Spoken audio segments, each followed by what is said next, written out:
work session, please. Yes, so our work session topic is the Historic Millwork District Outdoor Community Space. I'll turn it over to Planning Services Director Wally Wernemont.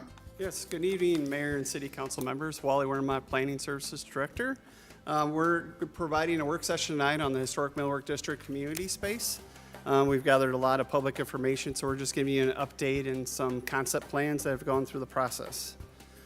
Here's our presentation agenda. We're going to be going over introductions. Myself, Wally Wernemont. I have our assistant planner, Chris Happ-Olson, who's been project managing the project with me. And then we have Brenda Nelson from Confluence, our consultant.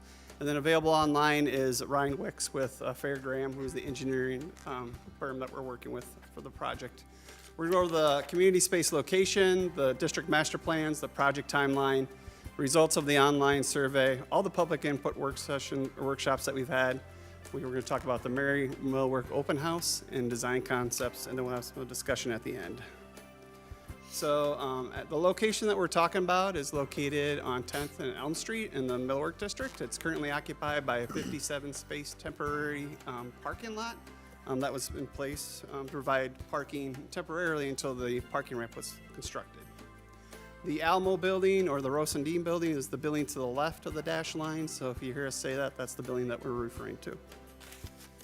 In 2009, the city hired the Cunningham Group architecture to help us develop a historic millwork district master plan.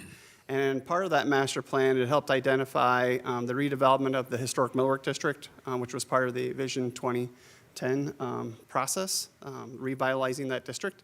And part of that plan, pointed out certain aspects of the park that we're talking about. For instance, it was known as Foundry Square in the Alamo building, and the new plaza is a lively year-round focal point and gathering space in the heart of the district. There was a discussion about a landform park, and that landform park was supposed to be located across Elm Street where the intermodal facility is. That didn't get constructed because we have the intermodal facility there.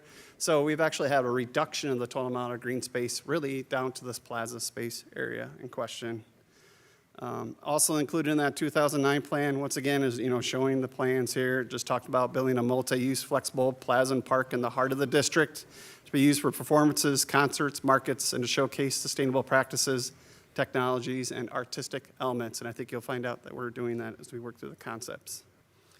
Once again, there's a cut sheet in here. It's included in the packet. I don't really need to go through quite a bit of it. The one thing I just want to point out is that colored rendering in the middle and the lower portion there where the water is shown, that is that landform park that did not happen. That's where the intermodal facility is located. So the plaza, the Foundry Square, is where you see that square of trees in the Alamo building. It's kind of the only real space in the entire district that we have to be able to put a park. If you really look at the aerial photo, which we have at the end, it's one of the only few flexible spaces remaining in the entire district. Everything else is pretty much occupied by buildings, which helps create that sense of place in the district. The community park helps develop green space and red infrastructure throughout that plan. They noted, build a large central public gathering space around the Alamo building, plant, trees in a central gathering space, both deciduous and coniferous varieties, expand a park and plaza space by temporarily closing streets for events. So there's opportunities for 10th Street to be closed off and to expand this park area to create more of the event space. Once again, create those spaces for performance and concerts and throughout that park area. Then in 2024, we did an update to the Historic Millwork District Master Plan, working with Bolton and Mick. And in there, they identified the built environment. And this is one of the top priorities with the Millwork District, hence the reason why we're bringing this before you. They had a lot of conversations that the plan recommendation is the creation of a prominent year-round community space. And the community space and redevelopment of the remaining buildings are the two most catalytic projects remaining in the plan. But there's one thing I just want to point out that's identified in that blue box there. It says parking does not provide the most public good to the district at this location. Once again, talking about this is the only space that we have for that creative event plaza area and that park area in the district. Once again, they talked about special attention should be given to the Elm Street lots that are highly underutilized. So we have some public lots that are located on Elm Street. You'll see further on in that planning parking layout district plan that we have. And then with approximately 600 publicly owned off-street parking spaces in the district, there's adequate parking supply in and around the district. And then one of the other things that was identified in the plan that's called out here is that users will have to reorient their expectations from parking in the middle of the district to parking along its edges. This will be increasingly important when the Alamo lot is redeveloped as a community park. So once again, what really creates that sense of space is the buildings, the layout, the walkability, the proximity of everything. And once we include parking and remove that, it helps create more of that sense of place in the district. I'm going to step off and let Chris Olson go through the project timeline here and kind of talk about our public surveys.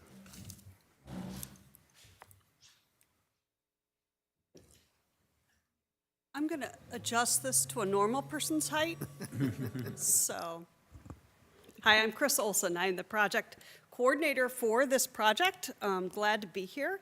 And just wanted to provide you the overview of how we're working on this project. From our kickoff in September, we had a creation of a web page that allowed us to be able to get that survey out to everyone in the community. We had our steering committee formed. They've met 3 times, just recently meeting last week, I believe, to go over the plan for this. We've had our online public survey, farmers market outreach, public input sessions, all the way down to, really where we are now. So, so we've had lots of opportunities to engage folks.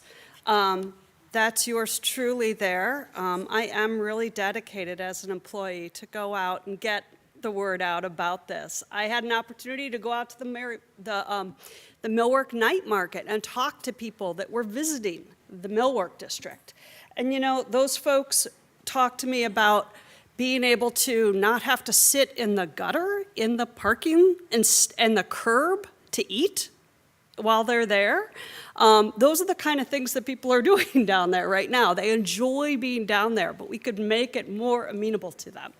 So, so we worked with Confluence to create a visual preference survey, and this went out on that landing page that we showed you. We went out to the Millwork Night Market, we went to Farmers Market, Dubuque History Expo, and then we had really targeted outreach. We sent individual personalized emails and followed up with folks that are business owners, developers, residents, and owners of buildings. We worked with Main Street and Dubuque Forward. We sent it to relevant commissions and our monthly historic millwork developers roundtable that we have. So being able to work with all these groups that have an interest, a vested interest in this area, to be able to get input. And what we were able to do was we were able to get 418 plus the steering committee's input about what we wanted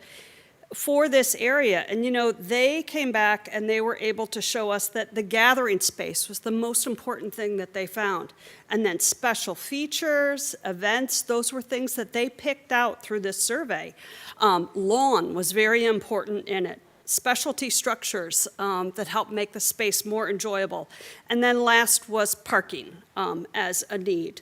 So we helped, we used these networks that we have through Dubuque Forward and Main Street and all those business owners to really be able to get this word out to residents that lived in the building and people that come. So.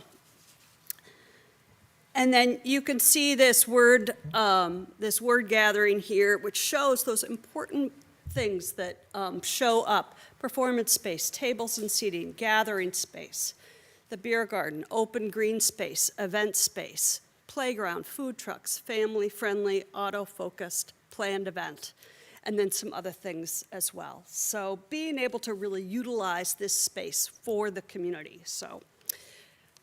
Even after the survey, we went back out with the Mary Millwork Market and did an open house and showed those results that we had received through many different methods to the community and got input there. So we had a great opportunity for engagement. And I believe Brenda's going to come up and talk next. Hi. So Confluence hosted a public input workshop. It was a really great opportunity to see what everyone thought who came about how they envisioned this space. The primary exercise we did there was one called the chip game, and that was a game where we gathered people in groups and tables. We provided them with a map of the site and all these little game pieces, chip pieces, which are paper doll cutout pieces of the primary amenities that we saw going into the site based on all the input that we had received. We allowed them to design the park as they felt it should be, and it was really a fun opportunity, and I'm going to flip through some pictures here. You can see people working in groups. We allowed them to, create their own chips if they wanted to and just arrange them in different kind of spaces, and we had 6 different tables and 6 different designs. And we even had some people really getting into it and creating some 3D art here with their little 3D shelter. So it was a real fun activity. People had a good time. We even had people, extending their work out into the 10th Street. You can see they have catenary lighting shown on a 10th Street in that particular concept. So they really got into it and were creative.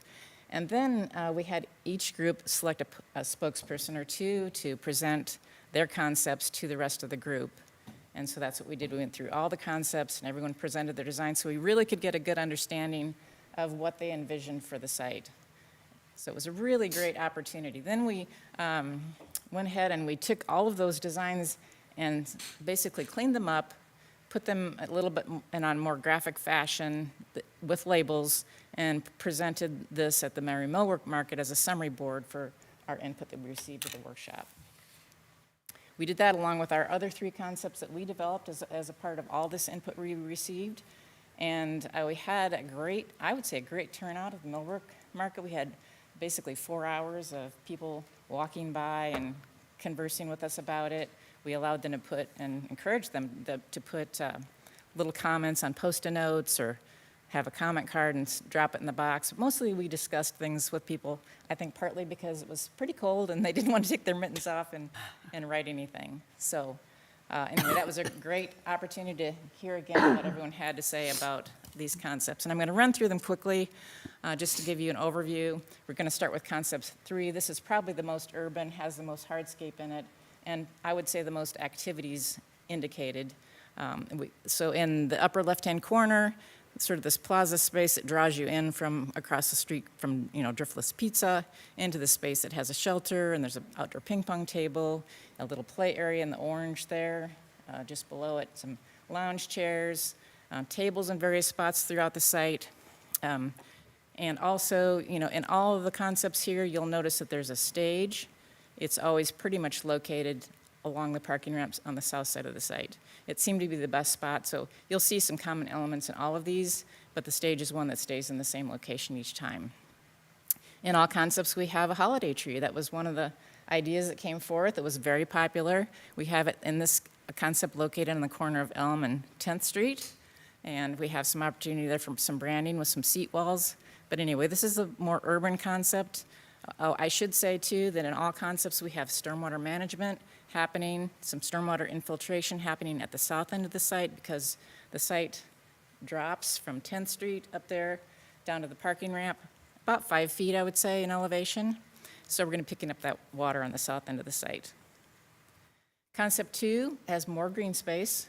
And I should say, concept 1, one of the comments was there's not enough green space in there. Loved the activities, not enough green space. This one has more green space. It's sort of an angular, asymmetrical scheme, some great circulation that happens between the corner of Elm and 10th and down to the little space in between the parking ramp and the Alamo building that connects out onto Washington.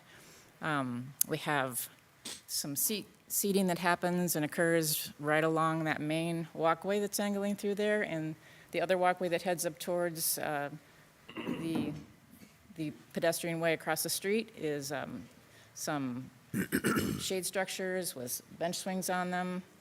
And again, we have some planting buffers on the side, and you'll see that the play area is tucked in kind of close to the stage, more interior to the site. I will say and want to mention that the play area, we don't envision that as being a big play structure or anything. Nothing grand, nothing big, something very small. As you see in the precedent images, those are just little mounded tunnels, something for young children. If you wanted to come to the site and wanted to go to an event but you have small children, it's something for them to do. And we've done it in other projects and found it to be very successful. It doesn't take much to entertain small children. Concept 1 is the most preferred. The unique thing about this is the way we handle the grades on the site. In this case, we're creating an upper lawn and a lower lawn, so we're sort of terracing that grade change across the site from the north to the south with a curved retaining seat wall. So you can imagine that's a nice place to sit. It kind of creates a sense of this event space. We've even had a couple comments that this would be an awesome place to put an ice sheet for skating, a temporary ice sheet in the wintertime to activate that space in the winter. This concept has the playground area in the orange up there, kind of near the right-of-way, but it does have a seat wall around it, kind of bordering it, excuse me, so that kids, you can make sure that your kids aren't running out in the street. The shade structure and swinging benches are just right adjacent to it, along with some seating with tables and chairs. So again, a really great spot to sit and, listen to a performance and have your kids there. Additionally, one of the ideas that came out of the workshop was this little sort of entry plaza area on the north side of the site that brings people in from 10th Street as sort of the primary entry of people filtering into the site.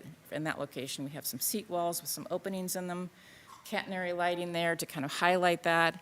Additionally, we have catenary lighting in this concept on the southwest side as an entrance from Washington as you're coming in next to the Alamo building to make that feel safe and festive. And again, the stage is on the south. And the one other unique thing about this, I guess I should say it's not the only unique thing because the holiday tree is on the northwest corner, kind of interior to the site this time.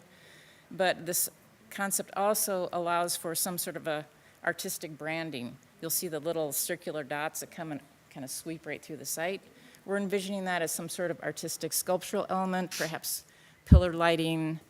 It could be something very big at the corner, sort of prominent, and then get smaller and smaller as it came to the end of the site. Really, it could be anything, but the idea is something creative and artsy that would brand the district, and people would know when they see it, where it is. So this is the other concept, the third concept, and this also has stormwater management all happening along the south side. In all cases, I should mention too, we're envisioning the food trucks are parked for any event or at certain times up along the street there. Paul, you want to take the next one?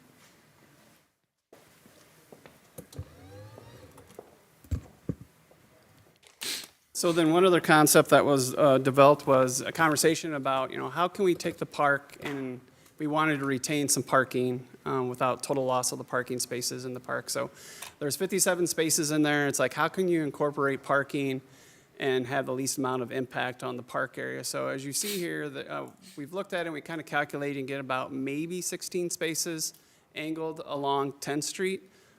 Which would be a net gain of 10 spaces because you'll be removing 6 parallel off-street parking spaces from that. With regards to that is an option that's out there for availability to try to provide some parking. Once again, like the parking in the parking lot currently right now is leased parking, so that's leased out through the day. It's not parking that's available for someone who want to park during the day and like go to Driftless for lunch or something like that. Those are pretty much employees and residents in the district. After speaking with Ryan Nucky, all those 57 spaces can totally be accommodated in the intermodal lot located behind the intermodal facility, which presently has about 80 parking spaces with regards to that. So the big conversation comes into convenience of parking and nighttime parking. So when you go down there during the day, we have meters. A lot of the free parking's gobbled up with the free parking on 11th Street, some of the non-metered spaces. But at 5 o'clock at night, that's where the district really comes alive, right? So parking's all over. People are parking on the street with regards to it and everything associated with it.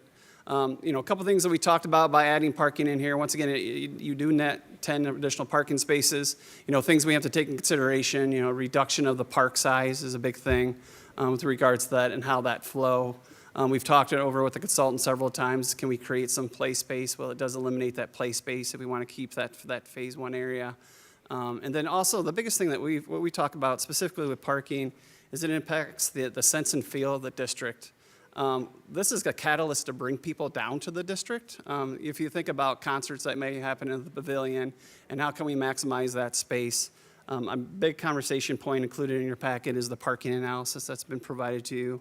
And the discussion, especially with this temporary parking lot, has been brought up as the convenience of parking being located immediately in the heart of the district.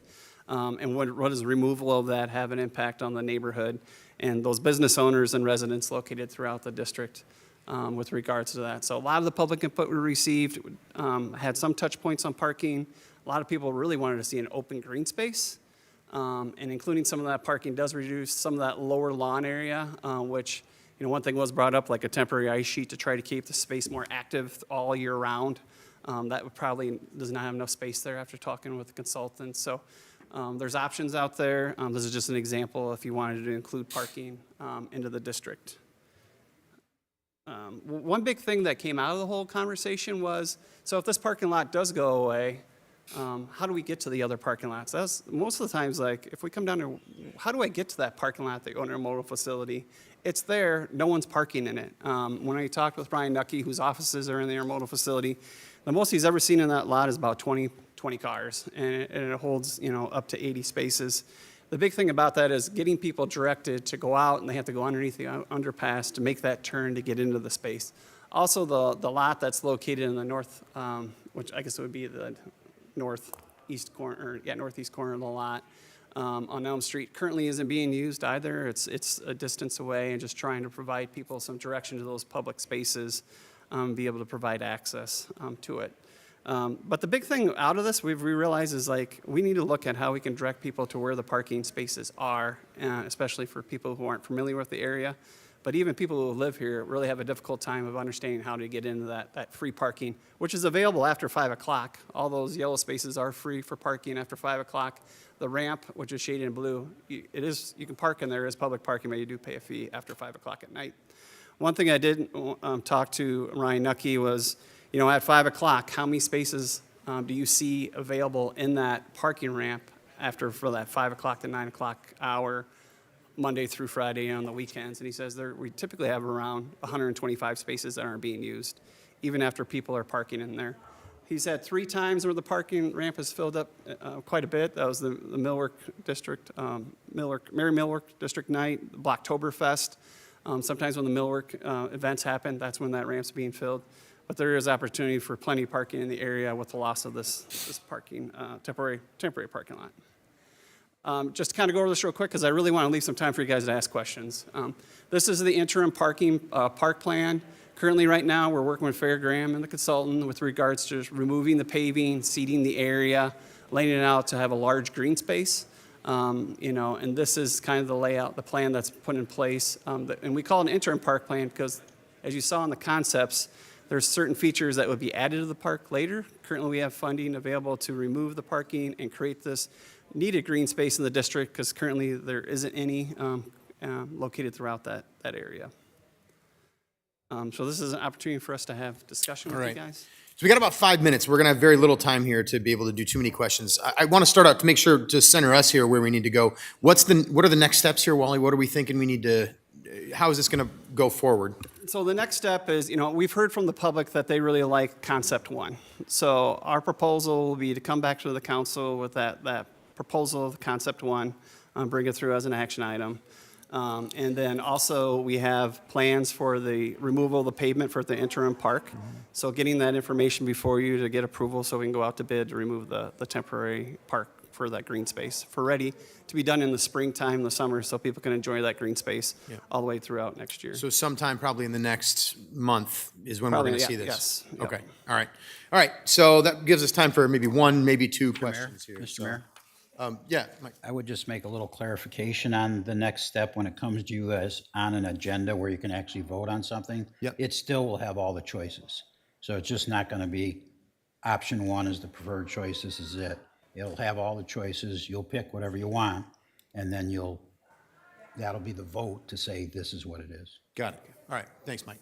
All right. Mr. So Esmond. very quickly, it's a small area. I'm just going to tell you my thoughts.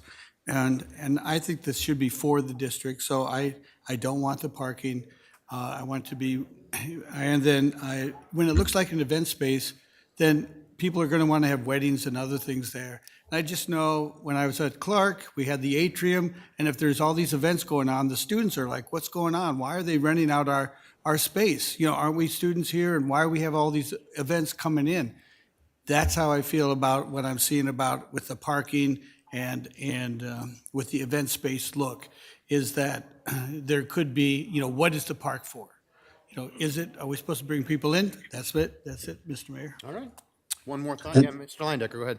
Yeah, thanks, Mayor Kavanaugh. And this, my question is maybe geared more towards Wally, but the Alamo building that is directly to the west of that, I know the question is engaging and talking to the property owners. I know, with our park systems, we've been recently talking about having more collaboration with neighborhood associations and things of that nature to get them involved in the discussion. And I know this particular developer there has done quite a bit of work to kind of stabilize that building and to make it an asset for the Millwork district. So curious if we've engaged with them and thoughts Yes, that they we've been in have. direct communication with the property owner there, and actually, we have one of their employees actually on the steering committee as well. We know that whatever the redevelopment of that building has, will be done, we'll actually have an opportunity to have their own little outdoor seating area and how that flows into the park and how they can work together. I think one of the big things is, once we look at the concept plan, that's why that orientation of where that stage was located at, how can that space be able to take advantage of a view shed towards that area in addition to of looking at it, because we did have some plans that showed that stage basically right outside the back of that building, which what the flow wasn't going to work best. But yeah, they've been in communication directly with the development of the park concepts. Thank Yep. All right, so I know we have more questions, so here's my suggestion for the council. If you have specific questions, let's email those to the city manager, get those questions answered, but we are going to have time to talk about this as an action item within the next month. So in between now and then, if you have further questions, I would suggest that we email those to the city manager to get our answers, and for now, that's the time we have. So thank you very much, Wally and everyone. We appreciate the time tonight, and really excited to hear about this. This is something we've been talking about for a long time, so thanks, Wally. Thank you. All right, well, that's all we have for business in the work session, so we'll be adjourned for a few minutes till our regular session.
Muted.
Unmuted.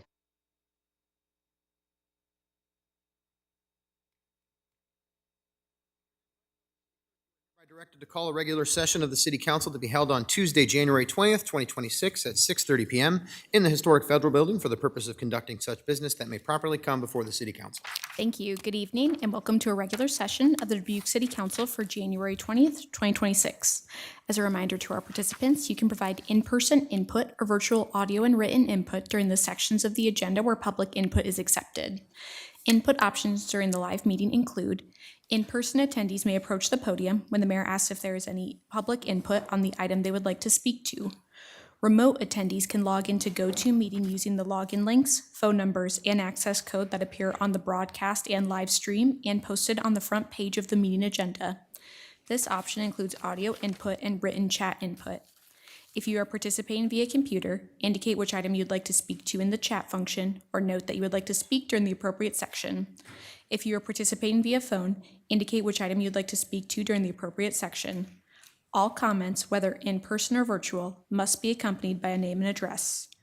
Additionally, written public input is accepted by contacting the City Council directly from the city's webpage at www.cityofdubuque.org/councilcontacts and through the City Clerk's office email at ctyclerk@cityofdubuque.org. This information will be reiterated during the meeting.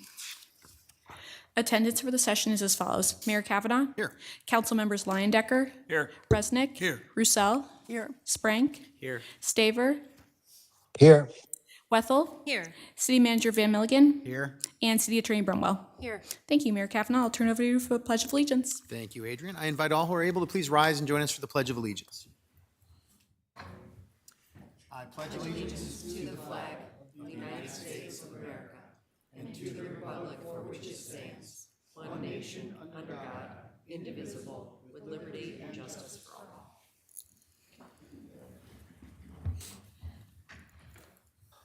Our presentation this evening is Recognize Grand River Center for 2026 Exhibitor Magazine Centers of Excellence Award. Good evening, Mr. Mayor, members of the City Council, Matt Kalsovich, Parks and Recreation Director. It's great to be back with you again, and we've had the opportunity to share some of the great achievements of the Oakview Group team at the Grand River Center with you recently over the past few months, and this is the next opportunity to do so, and the evolution of an award that we previously brought to City Council. And so I've invited General Manager Ryan Boniface to come and tell you more about this great honor. Good evening. Good evening, Mayor and City Council. Ryan Boniface, Oakview Group, Grand River Center, and Five Flags Center General Manager. Last time I stood before y'all, the Grand River Center was being recognized by Exhibitor Magazine with its Center of Excellence Award. At that time, 3 convention centers nationwide with under 100,000 square feet of exhibit hall space were being recognized for the recognition, which those included Overland Park Center, Albany Convention Center, and the Grand River Center. Since then, the Exhibitor Magazine Committee put out their special award for the best convention center in the country, and happy to report that the Grand River Center won that award. Other winners with larger exhibit hall space include McCormick Place in Chicago, Indiana Convention Center in Lucas Oil Stadium, and the Greater Columbus Convention Center. The recognition is based on strong client feedback, high exhibitor satisfaction, impact, and venue versatility, and are evaluated by facility functionality, event services and execution, and sustainable initiatives, which we continue to enhance and do more of. And just want to speak for a moment about our sustainability efforts, which I know a lot of y'all are aware of. We've accomplished the microgreen growing system in our kitchen. We have an on-site garden on 5th Street. And what's cool about both of those initiatives was we achieved them with the City of Dubuque's Sustainable Grant, and we worked with Wahlert High School students and Re-Evolution Food. We also do composting throughout the year and replaced all of our plastic straws with agave straws and are currently working on this year's project. This award reflects the dedication and professionalism of our team, and Oakview Group is proud to represent the City of Dubuque and continue to provide exceptional experiences. Thank you all for your continued support. Well, folks, it's hockey season. We got us a hat trick. This is the 3rd time that you've been here for these awards. Congratulations again. I mean, this is just fantastic.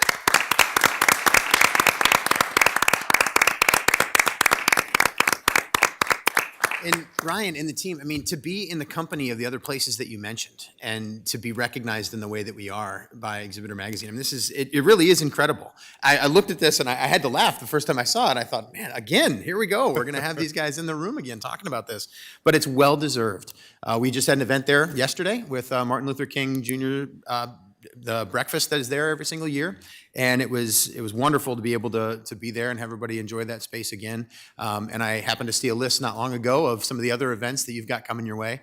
So it's just, you're doing great work. We really appreciate it. Keep it up. And congratulations to everybody. I know this is a team effort. You got Ryan up here speaking for you, but this is a major team effort. So thank you for all your work. We sincerely appreciate it. Perfect. We appreciate y'all.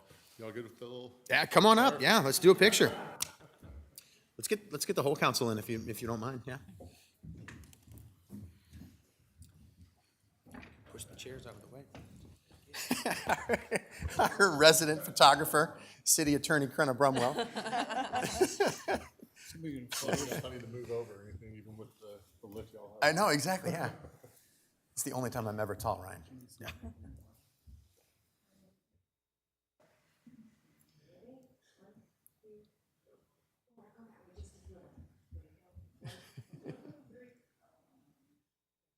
All right, thank you so much, everybody. Well, congratulations again. Thanks for coming.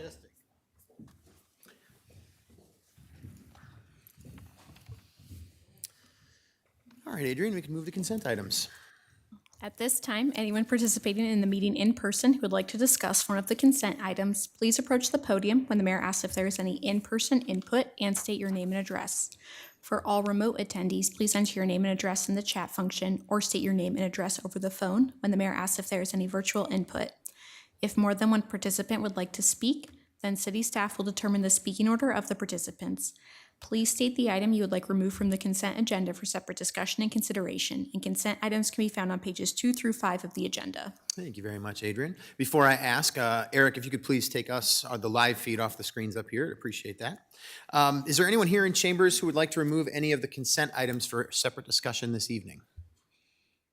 Seeing no one here, do you have anyone virtually? All right. Nope. All right, then back to us.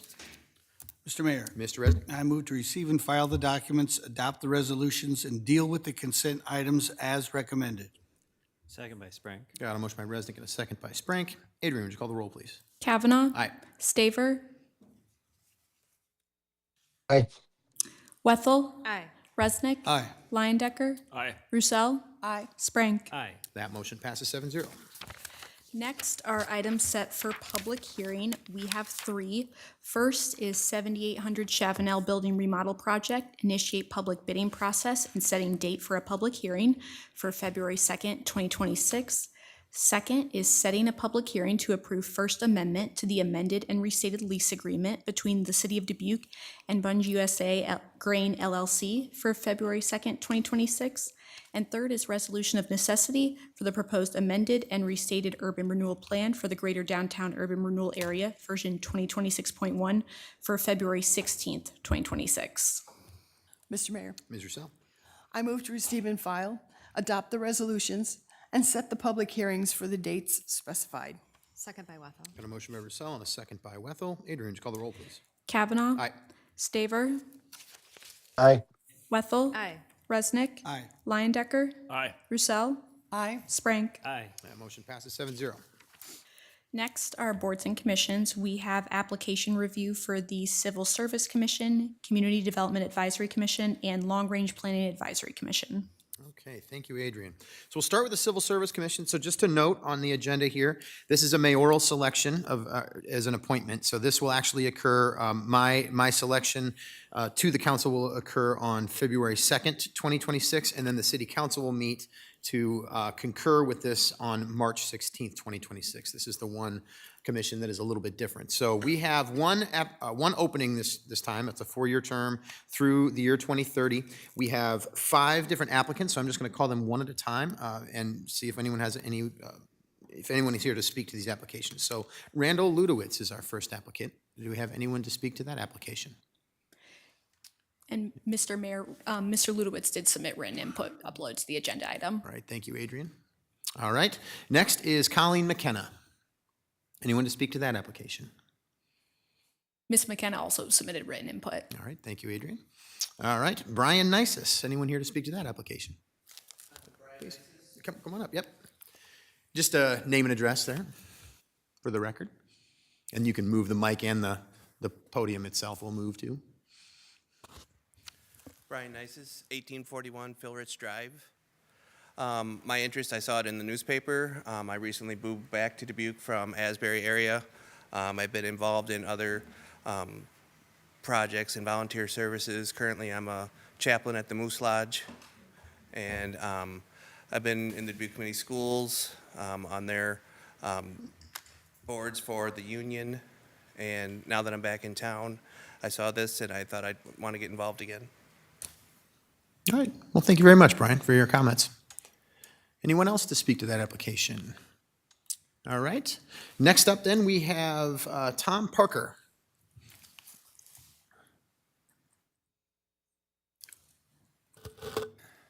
Good evening, Mr. Mayor, members of the council, city manager.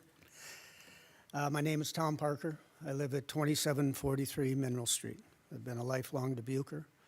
I spent 25 years on the Dubuque Police Department. I retired in November of 2006. My rank at that time was captain. I was in charge of the Criminal Investigation Division. I had a fairly diversified career at the police department, a very strenuous but rewarding 25 years. Now, I left the police department. I had a great job opportunity in Cedar Rapids. I did not move to Cedar Rapids.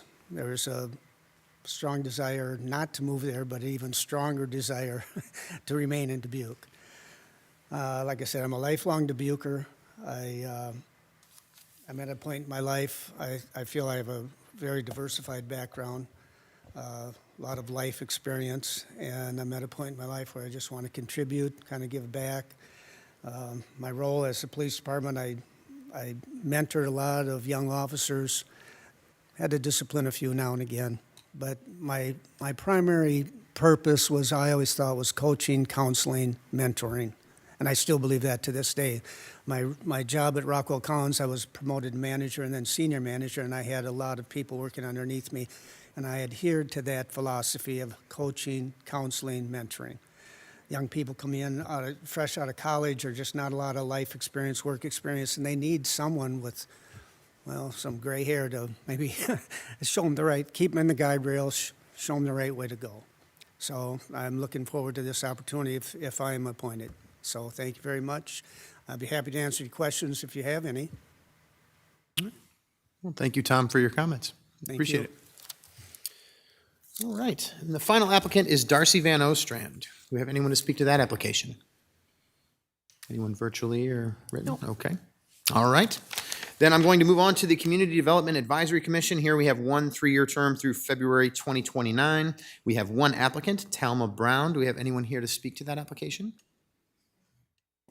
Ms. Brown did submit written input. All right, thank you, Adrian. Okay, then I'll move on to our final review of the evening, Long Range Planning Advisory Commission. Here we have one 3-year term through 2028 and one applicant, Rebecca Bruce. Do we have anyone to speak to that application? Seeing no one here. Ms. Bruce did submit written input. All right, thank you very much, Adrian. Okay, we can move on to public hearings. At this time, anyone participating in the meeting in person who would like to discuss one of the public hearing items, please approach the podium when the mayor asks if there is any in-person input for the public hearing you would like to speak to, and state your name and address. For all remote attendees, please enter your name and address in the chat function and state your question, or state your name and address over the phone when the mayor asks if there is any virtual input for the public hearing you would like to speak to. If more than one participant would like to speak, then city staff will determine the speaking order of the participants. Public hearing number 1 is Grand Harbor Hotel Assignment of Development Agreement. Mr. Mayor, Mr. Resnick. I move to receive and file and adopt the resolution. Second by Wethel. Motion by Resnick, second by Wethel. Mike, please. Thank you. Before I read my memo, I would like to tell the city council that David Westergaard, who is the chief financial officer for the Riddle Group and RG Hospitality LLC, is on the line tonight. So if you have any questions about this from their perspective, David is available to answer those. City Attorney Crenna Brumwell is recommending City Council approval of the assignment of the development agreement and lease agreement for the Grand Harbor Hotel from Westdell Capital Investors 3 LP to RG Hospitality LLC. Platinum Holdings LLC and the City of Dubuque, Iowa entered into a development agreement dated June 19th, year 2000, as amended, for the development of 5 acres into a hotel and water park resort. The parties also entered into a lease agreement on June 4th, 2001, as amended. A foreclosure action was filed by Westdell Capital Investors 3 LP against Platinum, resulting in a foreclosure judgment and sale. Pursuant to the foreclosure, Westdell is the successor in interest to Platinum. RG Hospitality LLC purchased the property at the foreclosure sale. I concur with the recommendation and respectfully request Mayor and City Council approval. Thank you, Mike. We are in a public hearing to consider City Council approval of the assignment of the development agreement for the Grand Harbor Hotel from Westdale Capital Investors 3 LP to RG Hospitality LLC. Do we have anyone here in chambers to address us on this item? Seeing no one here, anyone virtually? No. Okay. No input. All right, thank you. Back to us then for any discussion. Mayor. Mr. Resnick. Yes, I would invite the representatives of RG Hospitality to introduce themselves to us and to the residents of Dubuque. Let us know a little bit about you and maybe what your plans might be. Mr. Is it Westergaard? Yeah? Yes, good evening, Mayor Kavanaugh, City Council, Manager Van Milligan. It is an absolute pleasure to meet you virtually this evening. I am calling in from 2707 Mount Rushmore Road in Rapid City, South Dakota, our corporate headquarters.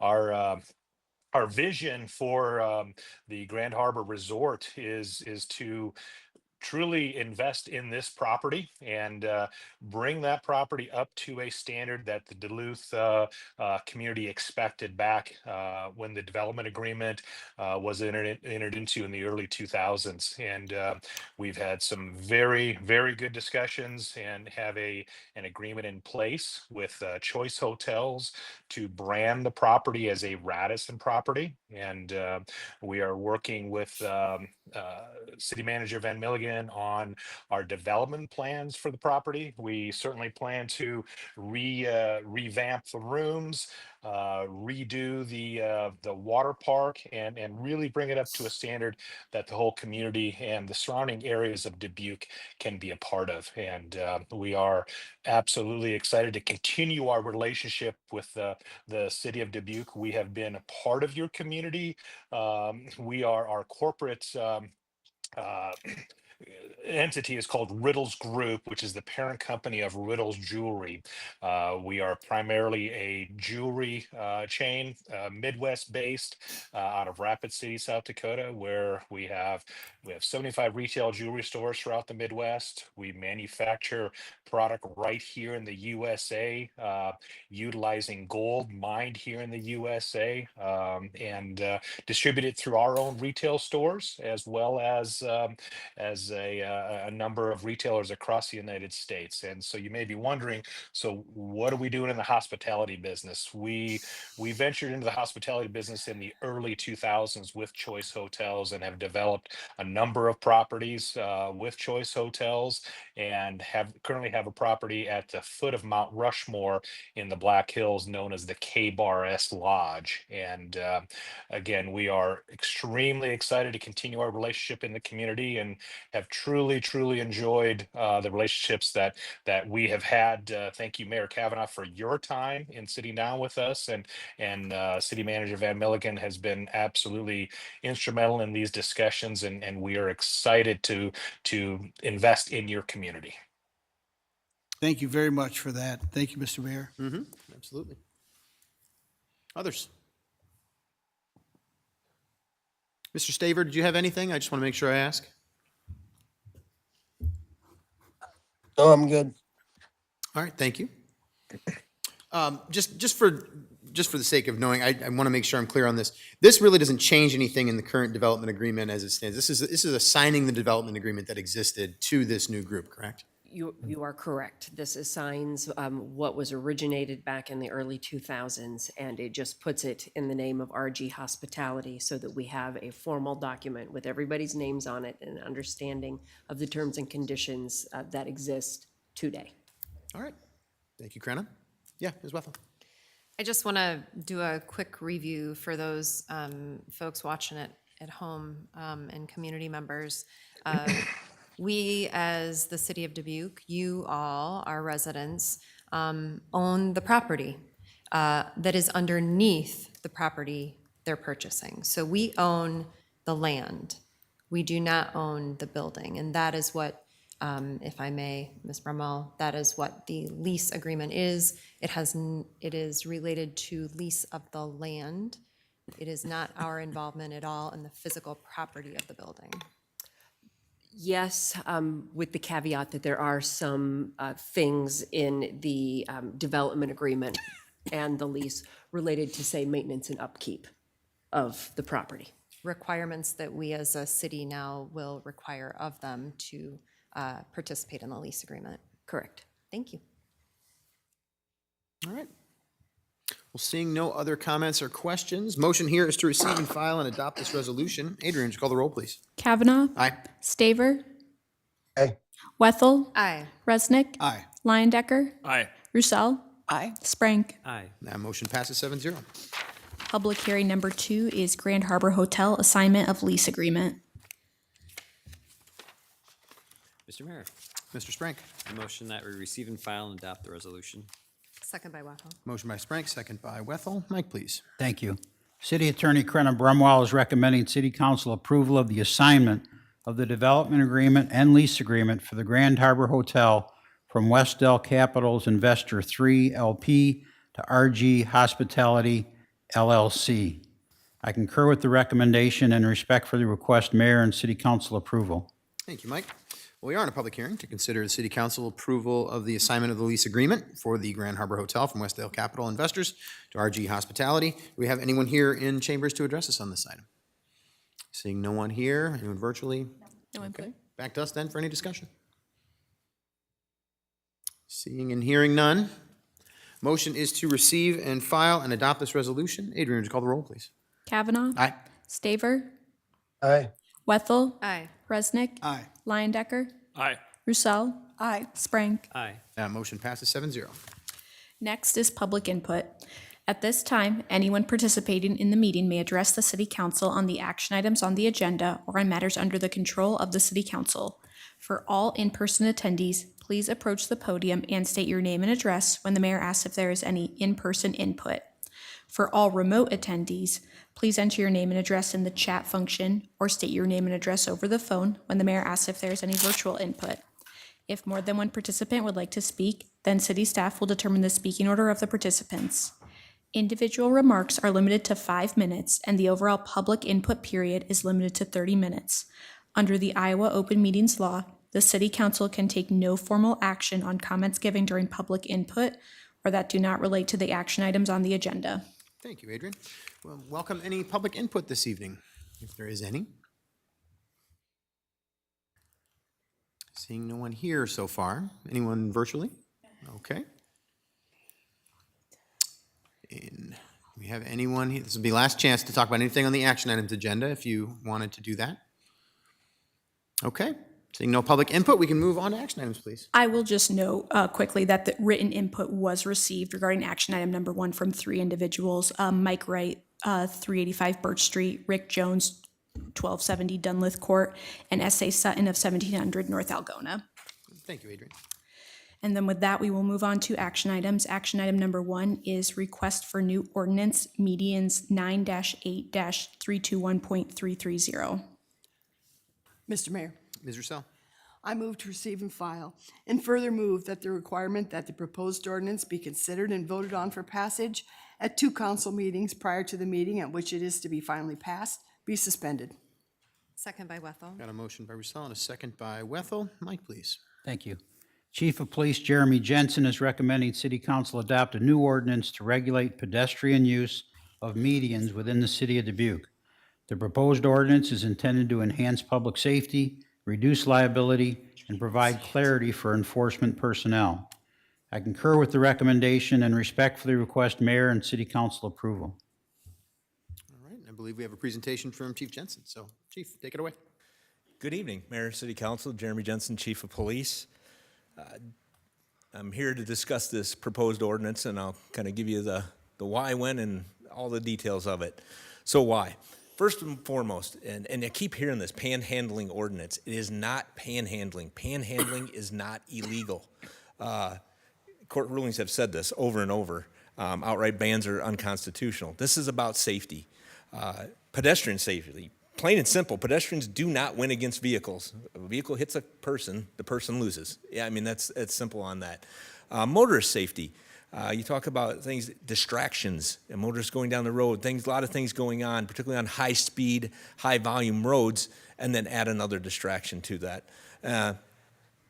The complaint of people in the medians, particularly on Dodge Street and the Dodge corridor, is almost daily. Formal, informal, I can be anywhere, and I will literally have somebody come up and say, what are you going to do about Dodge Street and the people in there? It happens all the time. Quote, somebody's going to get hit. I couldn't see the guy in the wheelchair, and I almost hit him. There's people in this room that have had that happen. So that's why we started with a group to bring this, including city legal, and then the police department and engineering, as well as some of our partners that we work with, particularly in the homeless community, to discuss what we can do. What's being prohibited in the ordinance?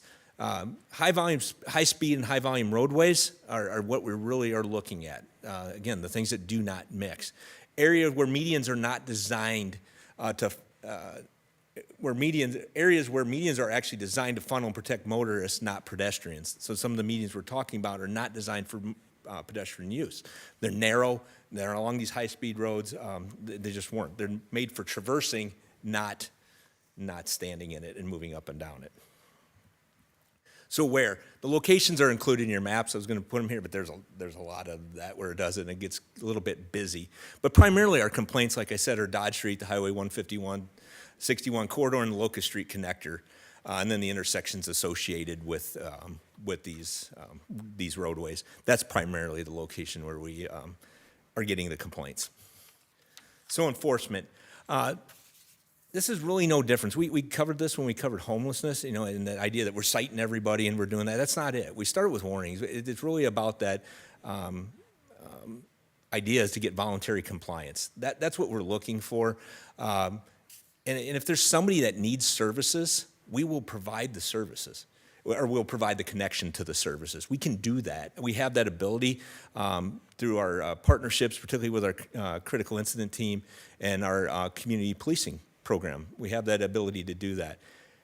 Everybody that we've had contact with referenced this being in the medians. Now, we address this. We go and address and talk to people and ask for voluntary to be safe. We've had zero, and I'll emphasize this, zero people want services, and it gets offered. The second part of that is how do you enforce it? Through a municipal infraction. What that does, it allows for some flexibility. The fine on it looks astronomical. It's a $750 starting fine.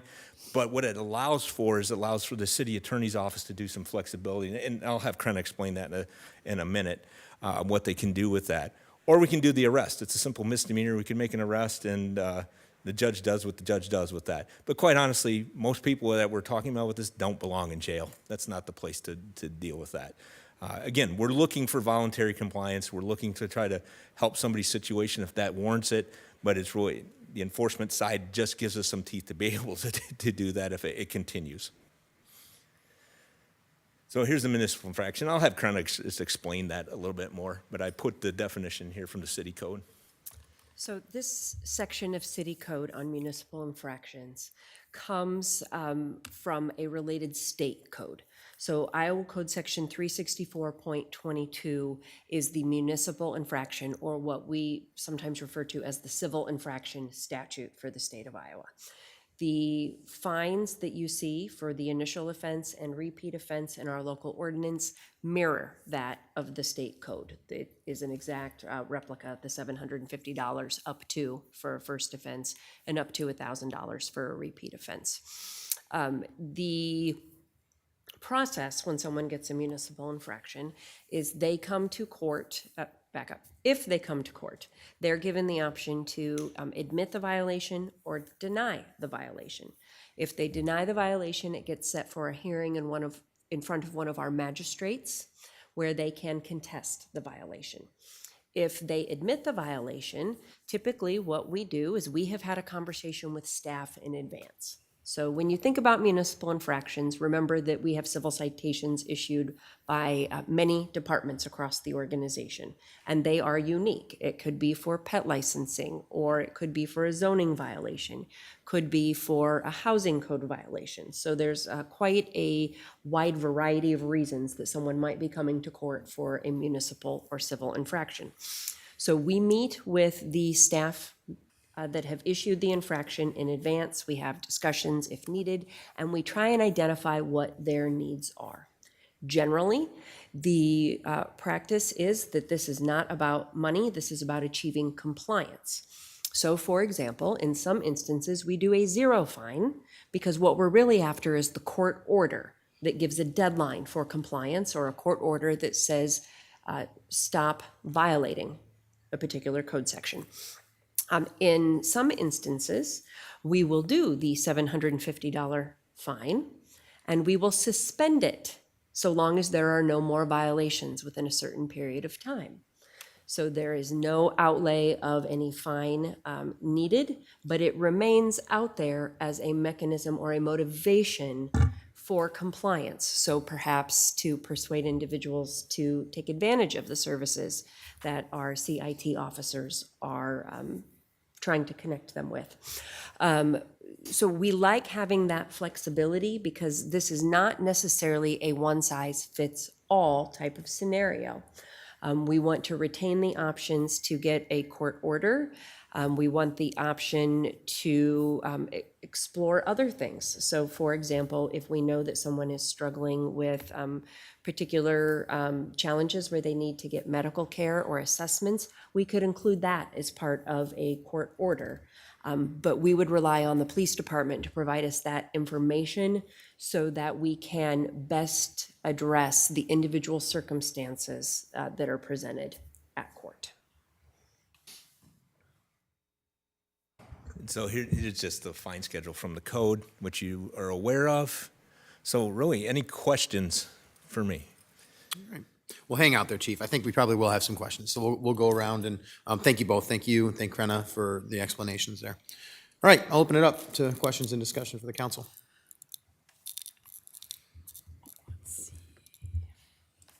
Mr. Mayor? Yes, Mr. Resnick. Thank you for that explanation. I've heard people say that we just don't want people hurting themselves because of this situation, whether it be the folks who are in the median or the drivers, obviously. But they have been, you know, as you mentioned, we're not about, well, let's try and get $750 from these people. And I've heard, well, this is really a cry for help. But they often, as you say, so far as you know, all the time refuse any kind of assistance as far as help in different ways. So my question to you is the interdiction itself is going to be kind of difficult. I'm trying to picture how you would do it actually, or maybe you would drive up to the situation and put on things and people can go around. But those intersections are tough the way they are. I mean, so is that the way you're going to get a handle on this situation? It'll be a little situational, but yeah, all of that. But you bring up a very good point. It's also hard for us. We create more problems, honestly, when we turn on our lights and do things, traffic problems, you know, back to distractions and high volume roads, high speed roads. But to address it, we have been, like I said, we get the complaints, we go out and, again, we can't enforce anything. There's certain codes, as I said in the memo, that we can if somebody's actually stepping out and stopping cars. That's disorderly conduct. There's movement along the highway. There's harassment. There's littering. I mean, there's a number of things, but it's not real clear. It doesn't fit for everything that's going on here. So yeah, we may pull up, may have to turn on the lights to address this, depends on the safety issue. Again, if we can do so without stopping traffic or being in the middle of traffic, that's ideal. I mean, it's safer for the officers, safer for the motors, safer for the pedestrian. But again, we just depend on what the circumstance is. I was just wondering, just the safety of the folks on the meeting too. Yeah. Whether or not you invite them in the police car and move them to a safer spot. I don't know how you do it, but it just seems to be even that is challenging with that kind of traffic. For sure. And that may be. It just depends on how to get the movement to get off of the street. Or again, can we help you get over to the other side? We will help somebody get over to the other side because we don't want to just, hey, feel free, go, you know. Run over. We don't want to play Frogger on Dodge Street. So we would definitely have that. But yeah, it may be just as simple as, hey, we can give you a ride over here. And then that's one thing we'll do. You know, if you need a ride, we'll give you a ride. You know. And I thank you one more time for saying this is not about panhandling right now. That's the visible, that's what people see. But it could be, you know, a protester with a sign or, you know, lots of different things that people want to use it. My question to you, what about do the fire folks with the boots ever do that? And what are they going to do? They can't under this ordinance. Right. You cannot do that. I don't think our fire department does that, but yeah, you can. It's anybody. Yeah. Anybody. Yep. All right. Thank you. Thank you, Mr. Mayor. Ms. Wethel. I think in Councilmember Jones's last meeting that he was with us, he gave us a list of things he voiced concern with that were jobs yet undone. And one of his concerns was an ordinance such as this to be brought before council. He mentioned, and it sunk in pretty significantly for me, the safety of those who are in the spaces, but also the safety, the long-term repercussions of someone who hits a pedestrian, someone who is not meaning to harm another human, and what that would do to that individual long-term. And so I think from a place of caring and empathy is where this comes from, and I'm disappointed that this was framed to our residents as something that is just simply about panhandling. This is about showing care, empathy, and concern for our community. So I thank you for bringing it to me. And I thank legal staff because I think this was a lot to put together and make sure that we do it right. Thank you. Thank you. Not seeing anybody else here. Oh, Ms. Russell, go ahead. I would like to add that I'm so glad to see that we're about voluntary compliance, about helping people get the services that they need, even though they may choose not to take them. And it's about safety. And I know that many residents will be happy to not have to worry about driving down the road and seeing these individuals and making sure they don't cause harm. I saw in the ordinance, rather than a list of addresses, like one of the attachments was a picture of the various intersections, you rather just describe the busy places where it's inappropriate to have this. Is that correct? So it's more of a generality of where you should not be as a pedestrian. That's correct. So the maps were just to give you an idea what that all entailed. Very specifically did not put that specific into the ordinance. Quite honestly, a road could change. You know, we could add a road or do something different that could have that. So construction. So it's very it's left like that generally. But again, it has very specific things about speed and volume and that kind of thing. Well, I just want to thank you for your caring approach, the flexibility that we as a city take in these sort of situations. I think Krenna said addressing the individual's circumstances and making sure that it's not about money, but about compliance and safety. And I think we can all agree that that is the ultimate goal for this ordinance. So thank you for you all for that work. Thank you. Thank you. Mr. Sprang, go ahead. Thank you, Mr. Mayor. I appreciate that. I want to start off with, I understand the safety aspect that that those are very unsafe intersections. I see the folks themselves there panhandling, asking for help and assistance. I understand not safe intersections. I don't exactly agree with this, but I also am appreciative that we've come up with a middle ground, like Ms. Rosell and our lovely assistant, our lovely attorney mentioned, that the flexibility is what I'm appreciative of. So I'm really glad that we're kind of finding a middle ground, because I feel trying to ask somebody who's panhandling for $1,000 or even $750, it ain't gonna happen. It's just gonna be trying to get blood out of a turnip when somebody may already be in a very unfortunate situation, and some folks, they may not be. I don't know. You never know what people are going through. So I'm glad that we're figuring a middle ground, because I feel trying to get fines out of people is just more of a waste of our time, so to speak. So appreciative of how we came to this kind of this final. I can add that I doubt that we will ever fine anybody with this. I would bet that we get the great majority of voluntary compliance. Thank you, Mr. Mayor. Thank you. Well, I have a few questions here. First of all, I'm going to read what we're actually voting on in the ordinance here. So there's two basic parts of, at the end of the ordinance that are, a lot of it's in the ordinance itself talks about definitions of things.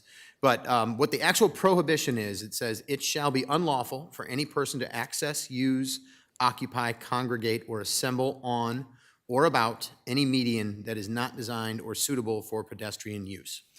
And it goes on to say any violation of this section shall be punished as provided in section 142 of this code, which we kind of talked about, but I'm going to get to a little bit more of that.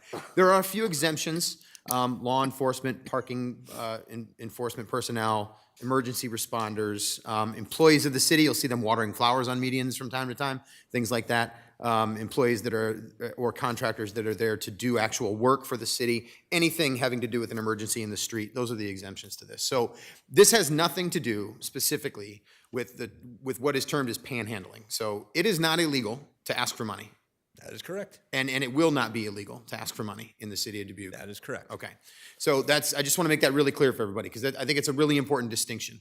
For some reason, this was sort of turned as an anti-panhandling ordinance. Now, what we have right now are the reason for this, a lot of the why for this currently, is we do have individuals who are using the medians, and that is the activity. They are asking for money in there. Are there other places in the roadway that are also illegal to ask for money? You mentioned one already. You said the lanes themselves, like you can't stop traffic, right?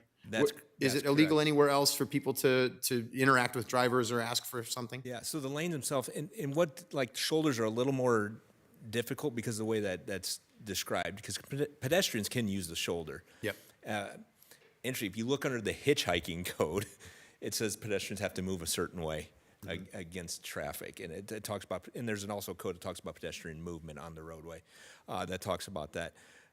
As long as they're not stopping traffic or not stepping into the traffic lane and that kind of thing, then they can move up and down the shoulders of the roadway. As far as corners on intersections, again, as long as they're not stepping into the roadway, not stopping traffic, staying out of that, and there's an ability for egress so the person can get away. So something happens. I mean, crashes happen at intersections, been able to egress from that. Yeah, as far as that, that's the very specific parts of that where, again, you can, on the sidewalk, you can do all these things. You just don't, it has to do with interacting with traffic. That's plain and simple what it is. Yeah. And we just have what we found here is a bit of a loophole in our ordinances, that we don't have anything that specifically addresses medians. And that's the reason for this tonight, is because the people know that we're not supposed to be in roadways or in crosswalks or on shoulders impeding traffic or making traffic movement difficult, but nothing really on the medians necessarily that says you can't stand there and loiter or stay in one place. It allows us to be proactive, is what it does, because the disorderly conduct's reactive. You have to step into traffic. Yeah. What we don't want is we want to prevent that step. We don't want to prevent you before you do that, before that interaction. So this allows us to be proactive, allows us to start our steps, the good for the voluntary compliance. One gentleman here very recently is pretty much has told us to pound salt when we talk to him and try to ask him to please don't do that, you know. Again, we don't have any enforcement action on it, so he stays. But again, a frequent call for us. Sure. Yeah, I want to talk a little bit more about some of those details. So first of all, just to close this out, from a fine standpoint, I'm very comfortable with what I'm hearing from you because I think there's some education that is required for all of us a lot of the time. I think those of us on the council, but then also members of the public too, that how it works when we enforce municipal infractions. It's not always a draconian, this is $750, you're going to pay it, and that's that. That's not the way it works. No, it is not. And we routinely tell people that on the first time they see us, that we will give them, a zero fine or a very small fine, $25 or $50, with the idea that we never want to see them again. But the idea that if we do see them again, understand that it may be a more harsh, consequence for the non-compliance. And that's municipal infractions of all kind, right? I mean, we have lots of different municipal infractions that people could incur one reason or another. Yes, like I said, it could be zoning violations, no noise code violations, not having a building permit. It could be an animal license.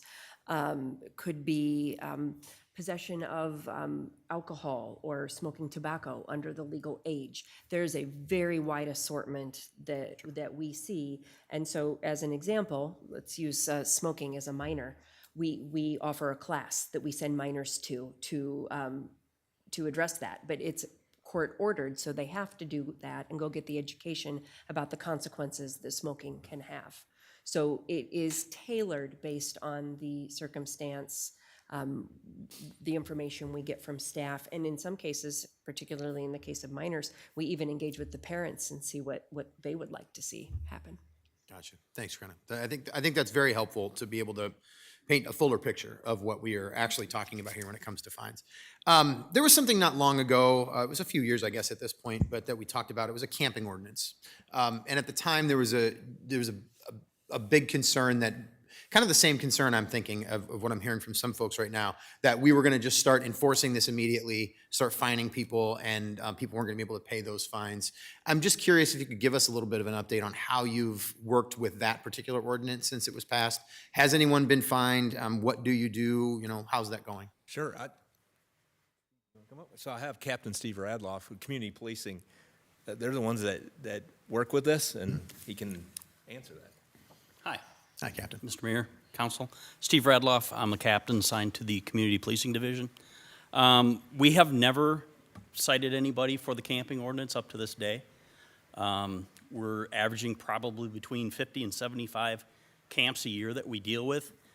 And we provide at least references to services, but other than that, we try to help them relocate or try to get them, placed into housing or something of that manner. How does it work with compliance? I mean, we have an issue here where we may be concerned a little bit about the compliance that we have. Are people complying with the police when you do address them? And I know it's not just you either. You work with community organizations to have some sort of a service group that can help with this, right? Yeah, Community Solutions of Eastern Iowa through ECIA is one of our main partners. A lot of times we will let them know where a camp is and they go out and make contact first before we show up. When we do show up, we try to make contact with whoever owns the camp. If they're not there, we try to keep checking back until they are there. If we can't find them within a day or two, we will post notice that they have 48 hours to vacate. Sometimes we alter that a little bit. If it's a large camp, they have a lot of belongings there, a lot of stuff, we'll give them a little more time. Or if there's a weekend coming up or recently the holidays, stuff like that. So we try to work with people and try to help them out, at least getting services and some type of referral in that nature. Okay. Thanks, Captain. I think that's helpful. I have one more question, then I'll open it back up if there's any others from the council. Now let's get into the larger context of this. First of all, I have no problem with this ordinance as it is written. I think this ordinance, there was questions of its constitutionality. I don't have any questions in my mind about its constitutionality because this is about people standing or gathering on medians in places where it's dangerous, and we don't want them doing that. I don't think that's a problem. I think that we can definitely have an ordinance that says that, and we should in the city of Dubuque. I'm also comfortable with the way that we enforce municipal infractions based on the conversation that we're having here tonight and conversations that we've had before about these municipal infractions. So I'm feeling good about voting for this as it stands right now. But it does bring up the larger question of just the services that we need to provide for people who need them in our community. So people who are experiencing homelessness, people who are experiencing potential mental health challenges, I'm curious if we can just have a brief discussion a little bit for the sake of the public of what are the things that we are doing as a city to try and coordinate that. We don't provide services to people directly who are dealing with homelessness. We don't have city-owned housing, for example, that we house people in. We have to work with community organizations on this. So how does that coordination go? How is it going? Are there ways that we're trying to improve that? Because we are seeing, an increase in homelessness in Dubuque and in the United States. I mean, this is a challenge right now. We've seen, I believe it was Councilmember Wethel went on a point-in-time count last year, right, and got some experience with that and told us about the high numbers that we're seeing there. I just would love to hear a little bit more about this right now because I know that we're trying as a city and trying to coordinate this. And I know Assistant City Manager Burbach, you do some of this work too, so if you want to chime in, feel free. Yeah, actually, there's a number of partners in this room that we work on. I point out that Jeff Lenhart from the Missions here, he's part of that, of the group. So we do a lot. So police, city in general is the first responder on this, right? We get a call and to react. Our community partners, Captain Radloff talked about CSCI, being that is the homeless, like a camp, you contact CSCI and say, hey, can you have contact with these individuals and see if you can get them into, even within the city, when we meet, like I said, Assistant City Manager Burbach, housing, a number of different of our city staff, even parking is part of that. We have a number of people that get together and looking for solutions where we can get people. Again, you've heard, it's not one size fits all. Everybody's situation's a little bit different.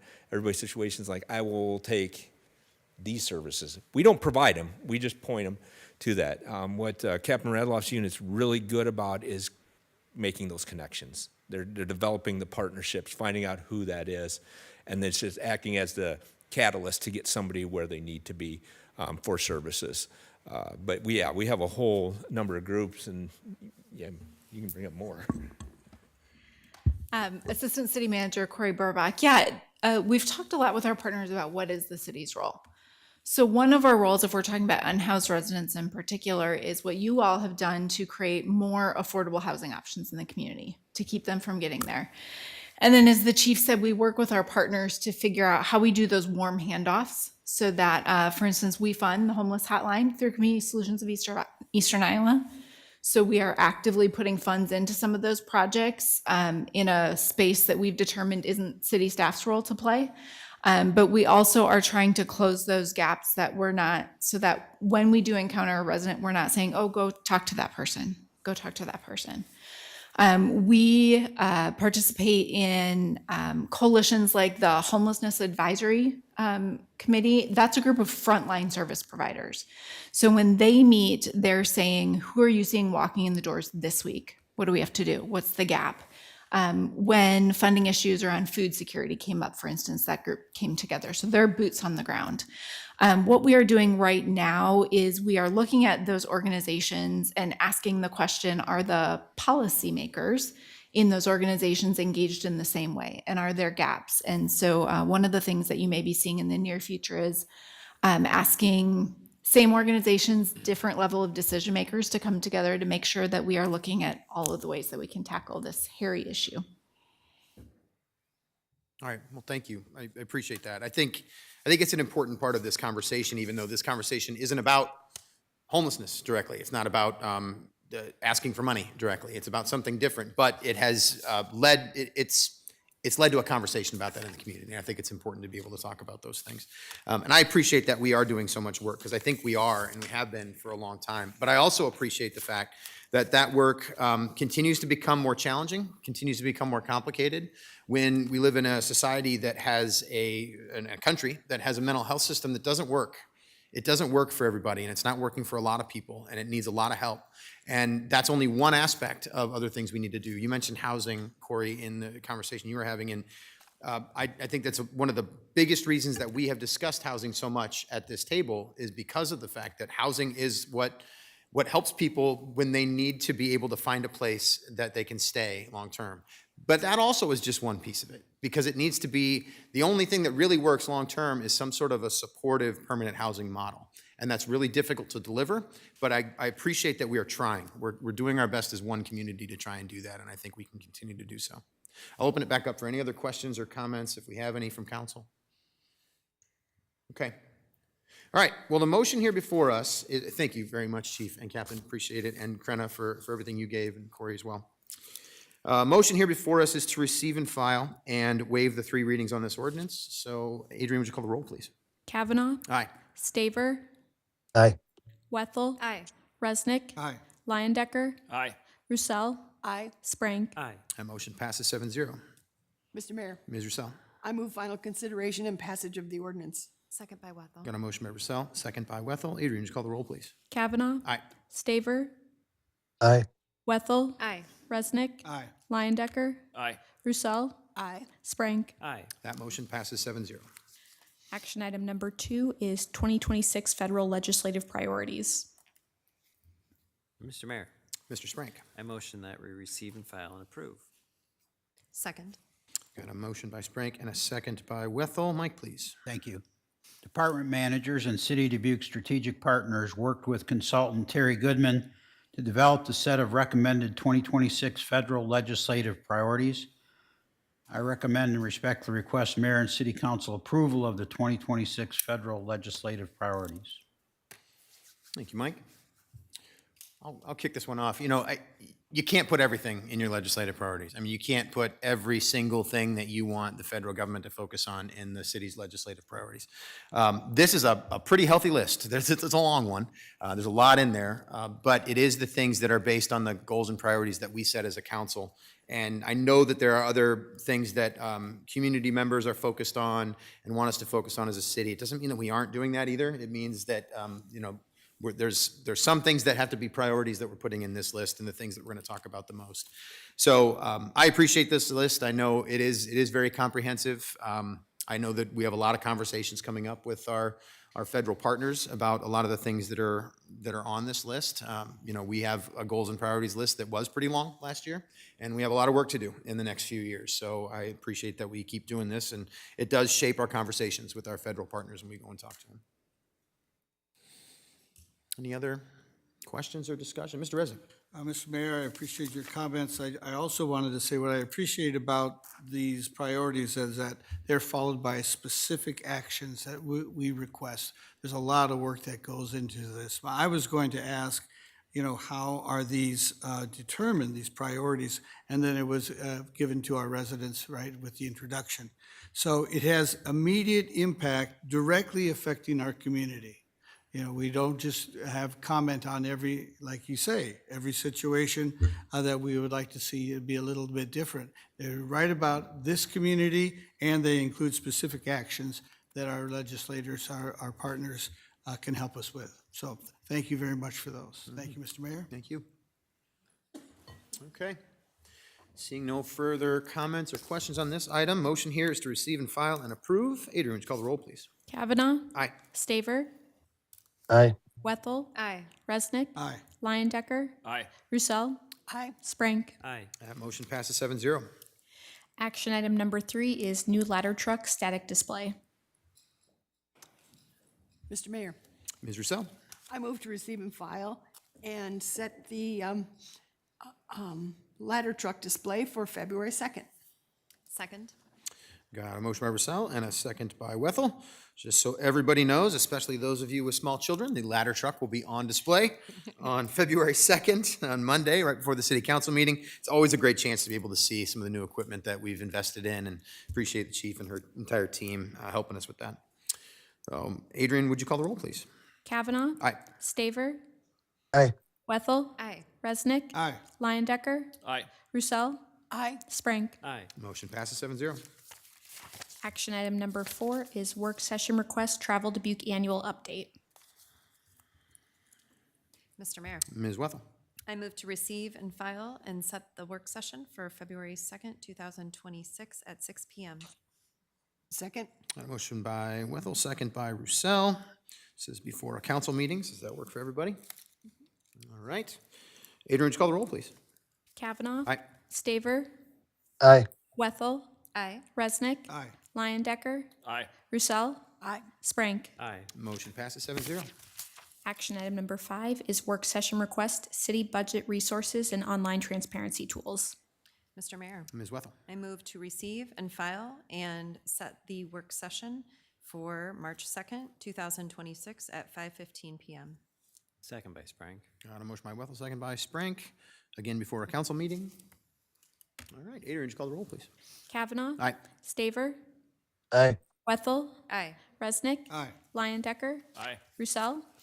Aye. Sprank. Aye. Motion passes 7-0. Next are council member reports. All right, what have we been up to? Holidays are over. Not as many excuses to stay home and it's nice and warm, right? Yeah, Ms. Wethel. I was appointed at our last meeting as the Dubuque Metropolitan Area Solid Waste Agency new board member and was invited by Ken Miller and his team to join them for a quick tutorial and a great tour. Fascinating, the work they do, the way that they use technology to manage our solid waste management is really impressive. Just a great crew of people, and grateful for the opportunity. Thank you, Ms. Wethel. Mr. Sprank. Thank you. After our last meeting on the 5th, we on Tuesday the 6th, I went to the ribbon cutting at the Key Hotel, which is down on Schmidt Island. Got a nice tour, beautiful hotel. Waiting for that rooftop restaurant. Not sure what they're going to put in there, but going to be gorgeous when it's all said and done. And then I've been meeting back and forth with a group with the Table Mound Association. We're planning on February 5th to go down to Des Moines and go talk to folks at the Capitol. There's a bus chartered, so we've got space. So if folks want to figure out how to come down, get a hold of me. We'll try to get you down there as well. So just been excited with everything going on and looking forward to, hopefully we don't get any more snow, but is what it is. You can just keep on hoping against hope on that one, Mr. Sprank. I can hope. Yep. Yeah, Ms. Roussel. Thank you. Well, I also attended the ribbon cutting at the Key Hotel. It was really great to see that opening. I attended the Dubuque Trees Forever quarterly board meeting, the HACAP steering committee, and I met Jamie Ironside, the new president and CEO of the Dubuque Regional Humane Society. And it was really great to see all the partnerships that they use to help move their organization forward in a more cost-effective way. Thank you. Thank you. Ms. Londecker. Yeah, so I continue my orientation process, which continues to be great to meet with all the department heads and understand what their departments are doing and their priorities and things of that nature. So I met with, in the past 2 weeks, I met with Parks and Recs, library, the airport, engineering, and police. So that's been great. I've got a number of scheduled over the next couple of weeks as well, which is good. Outside of that, I, as part of council, and as we talked about at the last meeting, I did join Dubuque Initiatives. So had my first board meeting with that association, so that was great. A lot of exciting things going on there. And then also I had the opportunity to meet with Table Mounds and specifically met at 821 Garfield, the house there, and got a tour of that, which the work there that the students have done has been tremendous. So very excited for that neighborhood and for that house and to see what comes of it. So yeah, great. Thank you very much. Anyone else?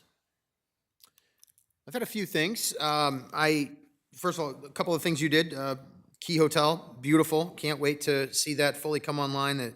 Schmidt Island is really going to be a great place here in the next few years. So excited about that. Did a couple of chamber events. So actually, Mr. Leindecker and I were together at the local Leaders Day for the Chamber Young Professionals Group right here in this room. Talked to them, answered some great questions. Very interested group, an interesting group of some folks in our workforce, younger folks in our workforce. Also the Chamber Legislative Kickoff and the Chamber Forecast Luncheon, which are good ways to start the year. So I appreciate the Chamber having all these opportunities for us to hear from people like our legislators and have some really good conversations like we did at the Forecast Luncheon. The last thing I want to mention is that I had a great opportunity to meet with a couple of groups that are working with our immigrant population here in Dubuque. First of all, the Presentation Lantern Center is doing some really great work on helping people who are new to Dubuque, who have immigrated from other countries, to be able to do things like have language lessons if they need them, be able to have connections with people here in the community. I appreciate very much the work they're doing and inviting me in to have a conversation with them. And then also met with a group called Building Bridges that's doing some great work in coordinating work with other folks in the immigrant community here in Dubuque. As we know, we've had a pretty strong growth in our immigrant population in Dubuque, and I appreciate that there are so many people that are focused on that. So I think that's just about everything I've been up to, aside from running kids around to all kinds of crazy events. So we do have a closed session, so I appreciate everybody being able to report tonight, but I'll take a motion to put us in closed session, please. Mr. Mayor, Ms. Wethel? in accordance with Chapter 21.51 Code of Iowa, I move to discuss the purchase or sale of particular real estate where premature disclosure could be reasonably expected to increase the price of the governmental body would have to pay for the property. Second. Got a motion by Wethel, a second by Mr. Leindecker. Krenny, you were leaning towards your mic there, anything, or are you good? I was just going to say that can be purchase or sale of real estate. Oh, we forgot the purchase or Yep, sale. so I would just friendly amendment there. Oh, I'm sorry. Okay. So purchase or sale. Mr. Leindecker, you okay with seconding that if we say purchase or Yes. sale? All right, thank you. For the record, the attorney of the city council will consult with on the issues to be discussed in closed session is city attorney Brenna Brumwell. Adrian, would you call the roll, please? Kavanaugh. Aye. Staver. Aye. Wethel. Aye. Resnick. Aye. Leyendecker. Aye. Roussel. Aye. Sprank. Aye. That motion passes 7-0. We are in closed session. Have a good night, everybody.